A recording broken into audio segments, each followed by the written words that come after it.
एक रोज की बात है। खामोश देही इलाके में पप्पू नाम का एक काश्तकार रहता था। शब में पप्पू और उसकी शरीके हयात सोने के पहले खूब गुफ्तगू करते। तुमने सुना, रामकली को नहर किनारे खबीस ने पकड़ लिया था। बड़ी मुश्किलों से छूट पाई। दीनदयाल ने दुआ पढ़ी थी, तब से उसे सुकून है। अभी भी उसे दौरे आ रहे हैं। अरे ये खबीस सबीस कुछ नहीं है हमारे दही इलाके में। देही वालों को तो बस चुगल मस्ती और खिल्ली के लिए कोई बहाना चाहिए। और वो रामकली सारा खेल दीनदयाल से निकाह करने के लिए करती है। शैतान की बातें छोड़ो और ये बताओ, तुमने अचार डाला या नहीं? नहीं, मैं भूल गई। देही इलाके की खवातीनों से गुफ्तगू करने से फुर्सत मिले तभी तो कुछ करोगी।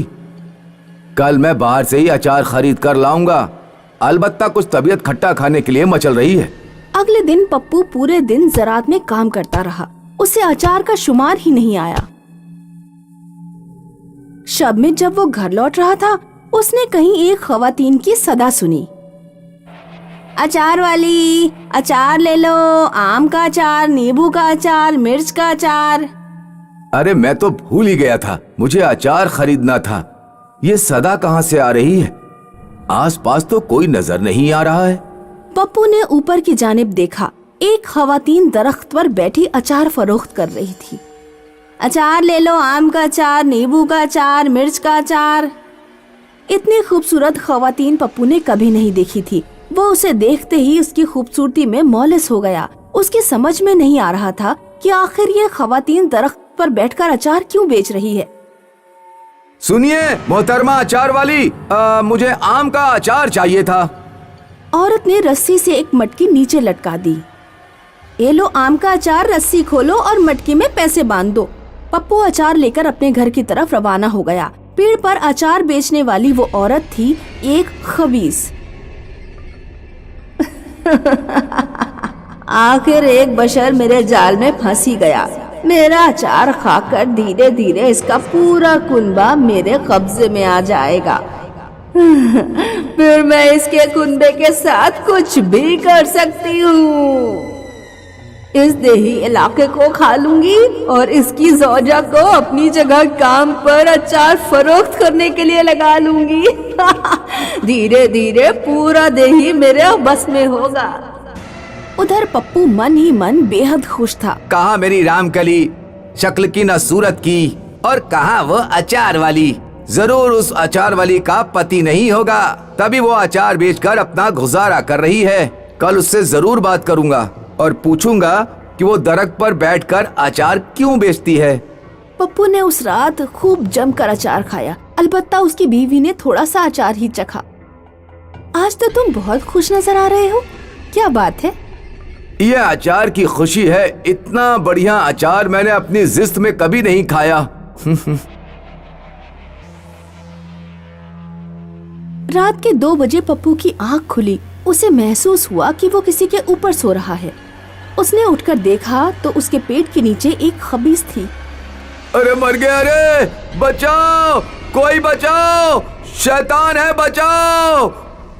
पप्पू की सदा सुनकर उसकी बीवी जाग गई। क्या हुआ, क्यों चीख रहे हो? मैंने अपने बिस्तर पर एक चुड़ैल देखी, मैं उसी के ऊपर सो रहा था। ज्यादा अचार खाकर तुम्हारा दिमाग खराब हो गया है। मुझे तो यहाँ कोई चुड़ैल नहीं दिख रही। चुपचाप सो जाओ, मेरी नींद खराब मत करो, वरना सुबह नाश्ता नहीं बना के दूंगी। पप्पू की बीवी सुबह अंधेरे ही उठ जाती। उस दिन भी वो 5 बजे ही उठ गई। उस वक्त भी अंधेरा था। उसने जब दरवाजा खोला तो दहलीज पर एक चुड़ैल उल्टी लटक रही थी। बचाओ, कोई चुड़ैल से बचाओ, बचाओ। चमकू की सदा से पप्पू की आंख खुल गई। क्या हुआ? तुमने कोई खबीस देखा? हाँ, मैंने दरवाजा खोला तो दहलीज पर एक भूतनी लटक रही थी। मैंने जब कहा था तो तुमने मेरा यकीन नहीं किया। हमारे घर जरूर कोई बुरी फिजा आ गई है। हमें घर पर दुआ करवानी चाहिए। दूसरे दिन पप्पू देही के मौलवी जी को बुला लाया।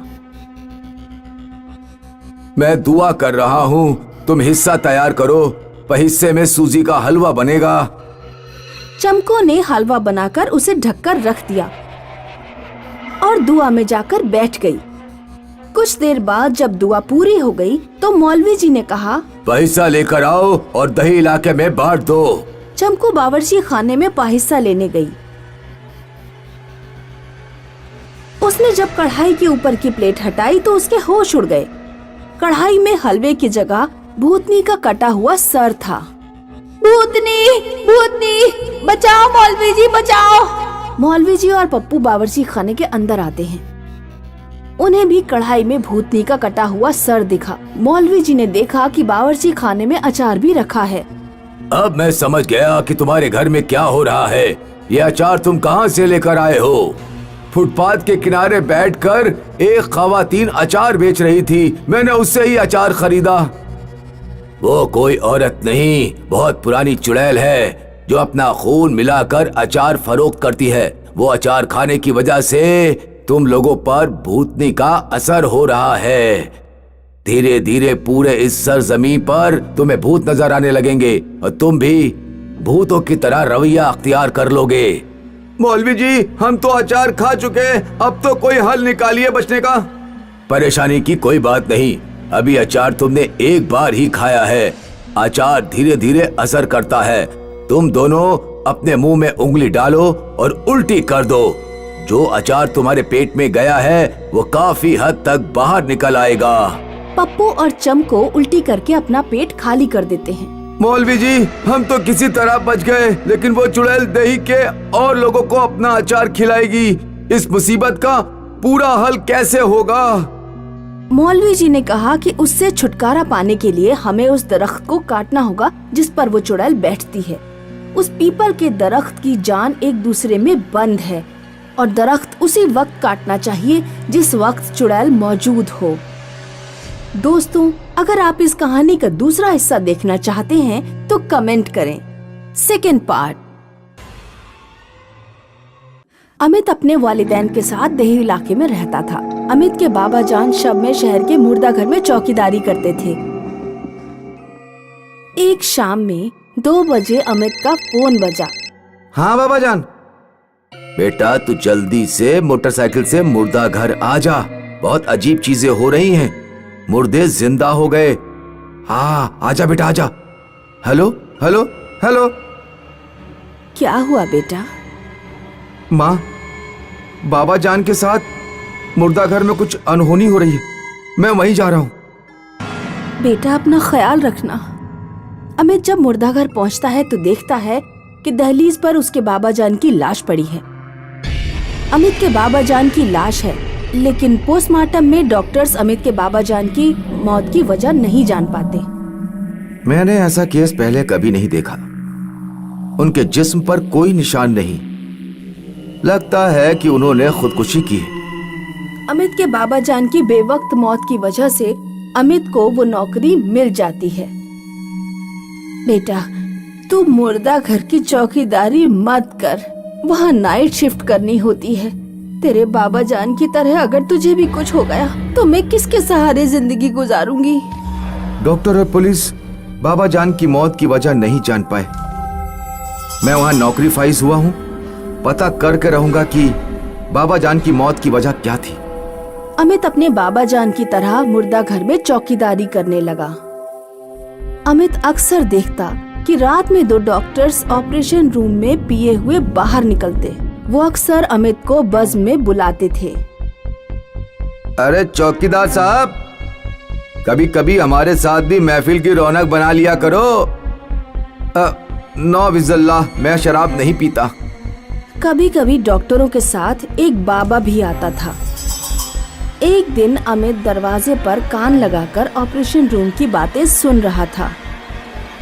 बाबा, उन खवातीनों की रूह को आपने ठीक से पोस्टमार्टम तो कर दिया ना?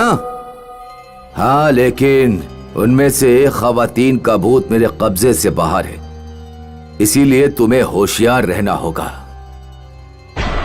जब डॉक्टर और बाबा चले गए तो अमित ऑपरेशन रूम के अंदर गया।